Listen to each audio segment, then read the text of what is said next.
Lebanon is 6 weeks away from going to the polls.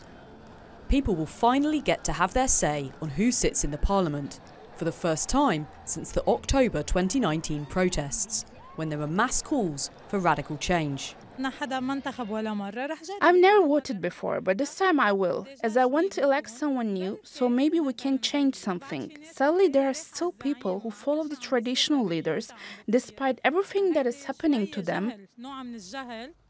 One of the secular opposition parties say it's running in the hopes of toppling the current regime and altering the current power structure. If we have MPs that get represented in Parliament, they're going to be extremely aggressive in Parliament. That we can promise people.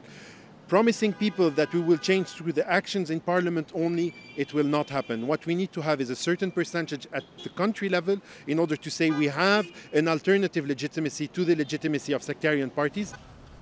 Across the country, there is widespread discontentment due to rising poverty, a collapse of the banking system, and a crumbling basic infrastructure.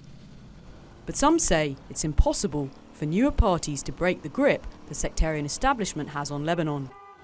There is no hope for change in this country. The mafia of the government who take us our money and keep the Lebanese people with a very poor situation.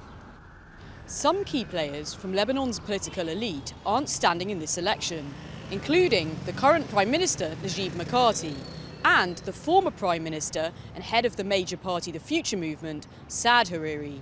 But there's plenty of other establishment figures and dominant parties that are.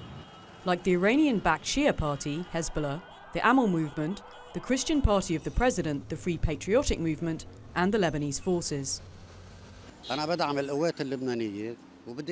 support the Lebanese forces and will elect their candidates, whoever they are, because we want change and this system is not working in our favor. I think the Lebanese forces are going to get Lebanon out of this critical situation. Another fear is that, as has happened before, the elections may be delayed by those already in power, and Lebanon will stay in a desperate limbo. Imogen Kimber, TRT World, Beirut.